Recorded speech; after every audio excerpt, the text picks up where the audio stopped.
안녕하세요. 일상사용 중심으로 IT 기기를 리뷰하는 메이슨입니다. 예전 영상에서 364일째 애플케어 플러스에 가입하는 방법에 대해서 알려드렸는데요. 이제 많은 분들이 아시겠지만 아직도 질문하시는 분들이 많으셔서 오늘은 실정과 많이 질문하는 것들을 정리해서 알려드릴게요. 마침 제가 가진 M4 맥북 에어의 1년 제한 보증이 만료되기 며칠 전이라 제가 애플 스토어에 직접 방문해서 가입하는 걸 보여드리려고 해요. 먼저 제 맥북 에어는 2026년 4월 9일에 만료 예정이었어요. 근데 이제 2029년 4월 6일로 애플케어 플러스에 가입되면서 보증 종료일이 변경됐어요. 정리하면 1년 제한 보증 기간을 채우기 직전에 가입해서 맥북의 기본 보증 기간이 3년이 추가된 거죠. 우선 애플 스토어에 직접 방문해야만 가입이 가능해요. 투바 같은 협력업체는 안 되고 무조건 애플 스토어에 직접 방문해야 돼요. 방문할 때 지원 앱에서 애플케어 플러스 가입이라는 항목이 없기 때문에 수리나 제품 구입 안내로 신청해야 돼요. 근데 애플 정책상 예약 내용과 실제 방문 목적이 다르다면 예약이 취소되고 다시 예약을 잡아주거든요.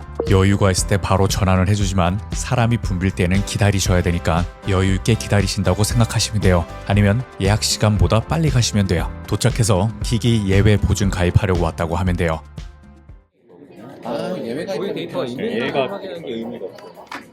그 예약하실 때그 물리 손상이 있는 걸로 예약하시는데 혼자 따로 없으시는 거잖아. 항목이 없어가지고. 그러셨어요? 말 그대로 예외 보증이기 때문에 따로 안내되거나 약관에 존재하진 않아요. 그래서 이게 언제 없어질지 모르는데 아마 계속 유지할 거예요. 애플케어 플러스의 매출은 애플 입장에선 2% 정도 되지만 마진율로만 보면 엄청나기 때문에 안 해줄 이유가 없어요. 특히 저처럼 애플케어 플러스 기간 동안 아무 일 없이 넘어가는 분들도 굉장히 많기 때문이에요. 예외 보증에 가입되는 기기는 액세서리 600고는 거의 다 되는데 더 쉽게 말해서 디스플레이가 있는 제품은 다 돼요. 디스플레이가 없는 제품 중에는 맥 미니랑 맥 스튜디오 둘만 가능해요. 직원이 기기에 연결해서 진단 테스트를 하는데 그걸 통과하기만 하면 되는 거죠. 예외 가입이 되는 기준은 진단을 저희가 할 수 있냐 없냐인데, 근데 말씀하신 게 맞네요. 디스플레이 없는 디스플레이 것도 없으면 안 된다고 들어가. 이윤이 맥스 튜디 같은 충전이 경우에 돼요. 안 에어팟 같은 건 안 돼요.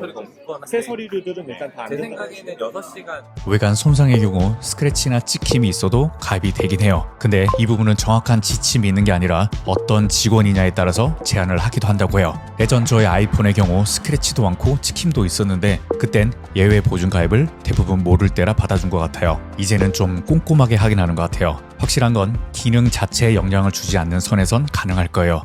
외관이든 아무것도 안 보이죠. 이제 그 진단에서든 아무 문제가 없어야 됩니다. 예전에 제가 아이폰 했을 때 구독이나 키스가 되게 많았거든요. 거의 뭐 C등급 정도인데 그때 받아주셨거든요. 네, 있는 그대로 말씀드리면 정해져 있는 정확한 기준은 있어요. 근데 그게 뭐 외부에 공개 가능한 정도이거나 그런 거는 아니라서 정확하게 말씀드리기가 어렵지만 저희의 기준을 충족하냐 안 충족하냐라서 사실 특별히 다양한 말씀을 드릴 수 있을 것 같아요.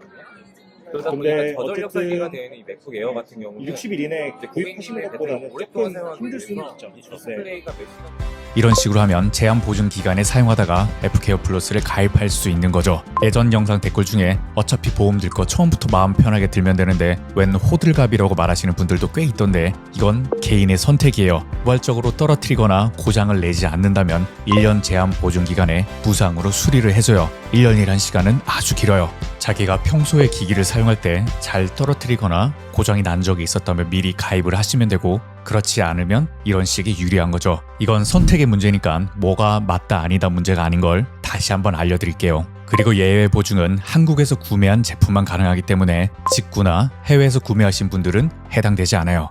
이게 언제까지 되는 거예요? 깊은 잠자기 예외로 제가 알고 이후에 있는데 그러니까 잠자기 일단 단순히 잠자기 한국에서 구입하신 제품이어야만 하고요. 깊은 잠자기가 걸린 상태에서 보증 기간이 만료되지 않은 시점이어야 되고요. 마우스 혹시 1년이겠죠. 이렇게 움직이는 몇 년 전만 해도 맥은 초기 불량이 아니면 고장이 거의 안 나서 애플케어 플러스를 가입하지 않는 분위기였거든요. 요즘엔 수리비 자체가 너무 비싸져서 가입을 해놓는 게 좋은 것 같아요. 물론 애플케어 플러스 가입 비용도 점점 올라가고 있다는 게 문제긴 해요. 지금까지 일상사용 중심으로 IT 기기를 리뷰하는 메이슨이었습니다. 영상이 유익하셨다면 구독과 좋아요를 부탁드려요.